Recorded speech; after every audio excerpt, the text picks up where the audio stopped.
Assalamualaikum warahmatullahi wabarakatuh.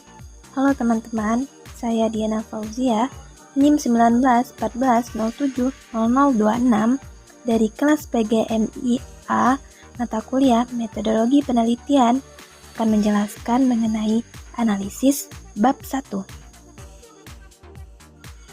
Analisis bab 1. Kriteria pemilihan judul penelitian. Yang pertama, judul sebaiknya menarik minat peneliti. Yang kedua, judul yang dipilih mampu untuk dilaksanakan oleh peneliti. Yang ketiga, judul hendaknya mengandung kegunaan praktis dan penting untuk diteliti. Yang keempat, judul yang dipilih hendaknya cukup data yang tersedia. Yang kelima, hindari terjadinya duplikasi judul dengan judul lain. Masalah penelitian. Masalah adalah ketidaksesuaian antara harapan dan kenyataan.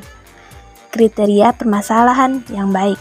Yang pertama, bermanfaat.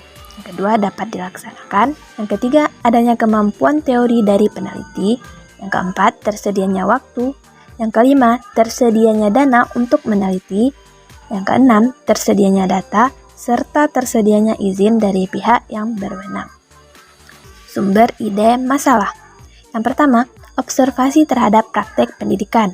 Yang kedua, dedukasi dari teori, pengalaman pribadi, masalah sosial, kepustakaan, penemuan ilmiah, serta pernyataan pemegang kekuasaan. Menentukan masalah. Yang pertama, peneliti harus memastikan apakah masalah yang akan dipilih itu sudah ada jawabannya. Yang kedua, mempertimbangkan relevansinya dengan pembangunan. Yang ketiga, mempertimbangkan manfaat teoritisnya. Yang keempat, mempertimbangkan aspek akuntabilitas masalah. Yang kelima, mempertimbangkan jelajah ilmu.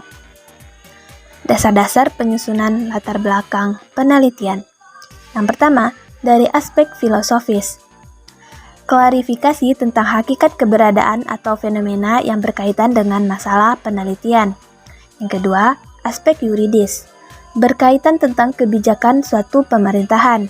Yang ketiga, aspek historis, kejadian yang terjadi di masa lampau dan menghasilkan efek di masa sekarang. Yang keempat, aspek empiris, kondisi yang sebenarnya terjadi di lapangan. Langkah-langkah mengidentifikasi masalah penelitian. Pertama, menguraikan latar belakang masalah. Penguraian masalah harus berawal dari latar belakang yang bersifat umum, dilakukan secara sistematis, spesifik, dan terpusat pada pokok persoalan. Yang kedua, perumusan masalah, menanyakan mengenai hubungan dua variabel. Batasan masalah. Batasan masalah yaitu ruang lingkup masalah atau upaya membatasi ruang lingkup masalah yang terlalu luas dan lebar.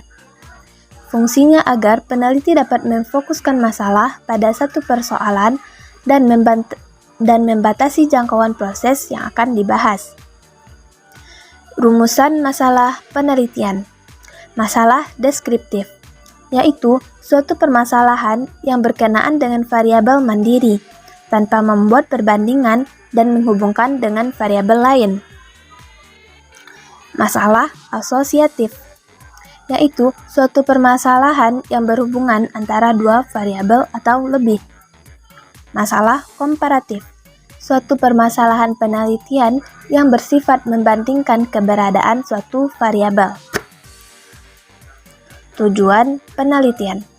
Penelitian deskriptif bertujuan untuk membuat deskripsi secara sistematis, faktual dan akurat mengenai fakta-fakta dan sifat-sifat populasi daerah tertentu.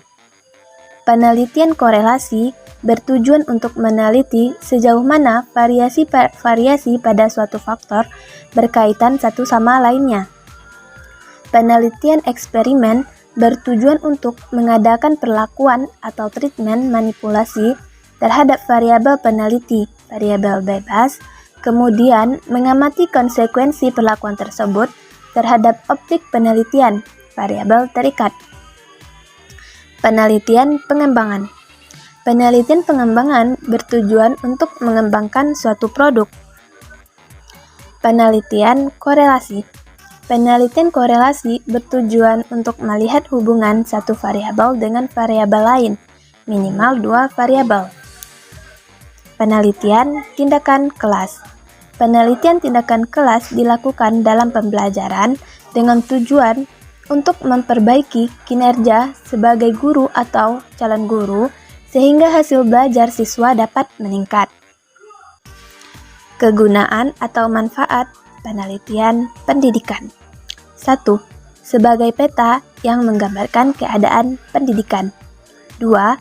Sebagai sarana diagnosa, mencari sebab kegagalan serta masalah yang dihadapi dalam pelaksanaan pendidikan. 3. Sarana menyusun kebijakan dalam menyusun strategi pembangunan pendidikan. Yang keempat, dapat melukiskan kemampuan dalam pembiayaan pendidikan. Spesifikasi produk.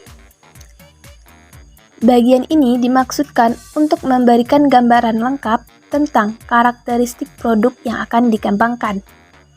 Karakteristiknya mencakup semua identitas penting yang dapat digunakan untuk membedakan suatu produk dengan produk lainnya. Asumsi dan keterbatasan. Asumsi dalam pengembangan merupakan landasan pijak untuk menentukan karakteristik produk yang dihasilkan. Sedangkan keterbatasan pengembangan mengungkapkan keterbatasan dari produk yang dihasilkan untuk memecahkan masalah yang dihadapi. Definisi operasional. Definisi operasional adalah definisi yang menjadikan variabel-variabel yang sedang diteliti menjadi bersifat operasional dalam kaitannya dengan proses pengukuran variabel-variabel tersebut.